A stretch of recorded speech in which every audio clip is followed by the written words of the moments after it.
On this edition, I'm going to break down and predict the upcoming fight between Fedor Emelianenko and Pedro Rizzo. Now, this should be a very exciting fight. You have two very skilled stand-up strikers with good knockout power, good ground games. Should be an exciting fight. You have an aggressive and tactical stand-up fighter in Fedor Emelianenko and a good counter striker with good leg kicks in Pedro Rizzo. So what I'm going to do is I'm just going to break down both fighters and do my predictions. So I'll start with Fedor, the last emperor, Emelianenko. So Fedor Emelianenko is considered one of the greatest of all time by some, and is also considered, a can fighter by some as well. But Fedor is an ambassador to the game of mixed martial arts, to the sport of mixed martial arts, and is a legend of the sport, a longtime heavyweight champion in Pride. So Fedor's skill set, obviously a Sambo background. I mean, he is I don't want to say the face of Sambo, but I mean the national sport in Russia. And Fedor, you think Sambo, and Fedor Emelianenko, one of the more accomplished Sambo practitioners of all time. So, and Fedor also does have a boxing coach. He has a Muay Thai coach, and he's been more tactical in his fights lately. Fedor's always been this very aggressive stand-up fighter, which he still most definitely is. But in his past couple of fights, he's been implementing a game plan. It hasn't been so much bum rush in there and go for finish, which he's done. He could go and finish fights. He is very aggressive. He uses his knockout power. It's very deceiving knockout power. But he's been sitting back. He's been checking with leg kicks, and when he does find an opening, presses for it. Not so much be reckless, which is not bad. Fedor's been aggressive almost his entire career. It's how he's finished fights, going for the kill at all times. But this whole strategy of being a little bit more tactical has worked very well with Fedor's fighting style.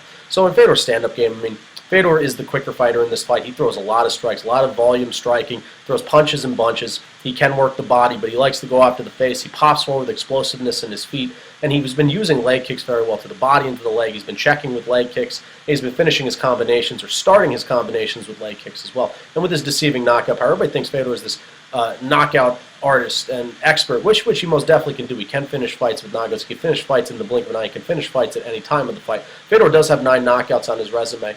And I think the fact that he is being more tactical and the fact that he can be aggressive at the same time is a deadly combination. But the thing is that I say Fedor is this skilled knockout artist, and everybody thinks that, but Fedor has more wins by submission than he does by knockout. Fedor has 16 submissions on his resume. With his Sambo background, he could do it with leg locks. He could also grapple well off his back and in the dominant position when he rocks people. He could finish by rear naked choke, leg locks, you name it.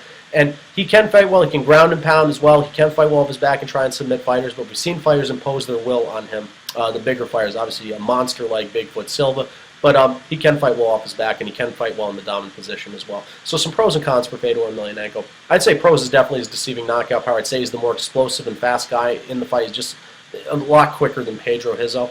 I'd also say that Fedor Emelianenko, the fact that he's using game plan, he's being a little bit more tactical, will definitely be an advantage for him this fight, especially against a counter striker like Pedro Rizzo. I'd say his experience as well. Fedor's fought quite a few, a who's list of fighters. People question that, but quite frankly, Fedor's fought so many times, and experience will be a factor, especially against an experienced fighter like Pedro Rizzo.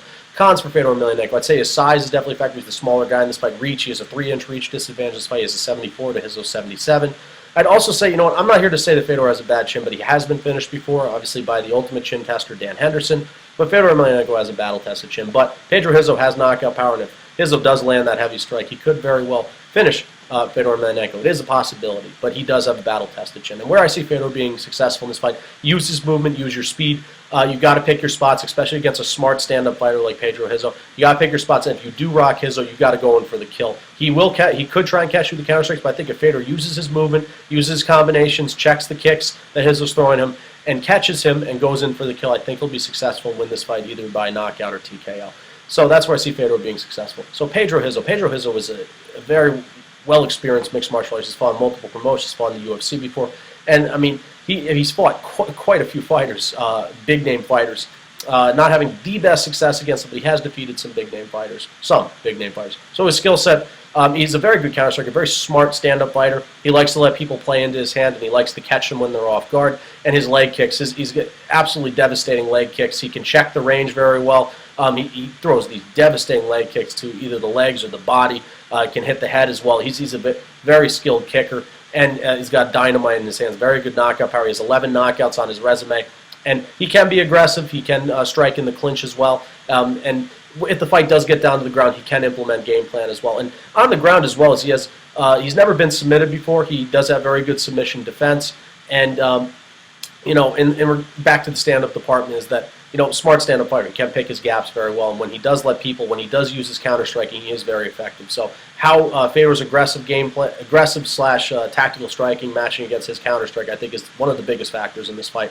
Like I said, formidable ground game, can ground and pound, he can fight off his back. He's never been submitted before. How his grappling matches against Fedor will be also another big factor in this fight. So some pros and cons for Pedro Rizzo. I think the pros is definitely his size. He has a 3-inch reach advantage in this fight. He does have very good knockout power as well.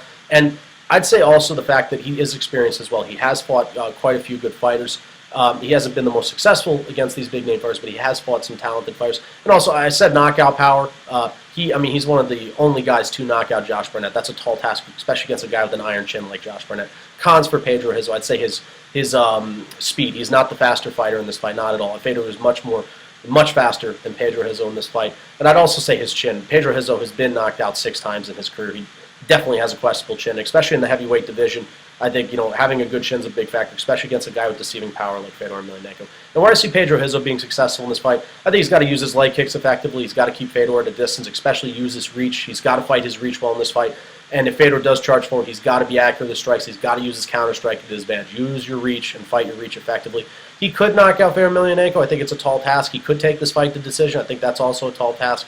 But I think if he uses his reach and his range and fights a smart fight and uses his counter-strike to his advantage, he'll be successful in this fight. So where my prediction lies in this fight, and I think that Pedro Rizzo is definitely going to land his strikes. I think he's definitely going to land some heavy leg kicks. He's going to catch Fedor Emelianenko with some counter-strikes, and he's going to try and bring the fight to Fedor as well. But I see Fedor Emelianenko being the faster guy in this fight. I see him being both aggressive and implementing a good game plan for Pedro Rizzo. I see him landing his strikes just like Rizzo will land his strikes. I see him working some leg kicks and trying to work the lead leg of Rizzo. But I see him popping forward. I see him being much faster than Pedro Rizzo. I see him finding his spots, throwing volume and combinations. I see him beating up Pedro Rizzo, and I see him finishing this fight either by TKO or knockout. But he cannot just wait around. And you know what? I'm not even questioning Fedor's ability to finish fights. If he is presented the opportunity, he will do so. And I see him defeating Pedro Rizzo by knockout or TKO in this fight. And whether Fedor Emelianenko is to retire or whether he's to continue his career, I think it's something we're just going to have to play by ear tomorrow. Whether he loses and he retires, Fedor will be remembered as one of the greatest. If he wins, hopefully we get to see him compete again because he is one of the most exciting fighters to watch in the octagon, ring, you name it. One of the most exciting fighters and one of the most humble competitors of all time. So I'll take Fedor Emelianenko defeating Pedro Rizzo by knockout or TKO tomorrow night. And that's what I have for this edition. It's Kyle Delaney signing off. I'm out of here.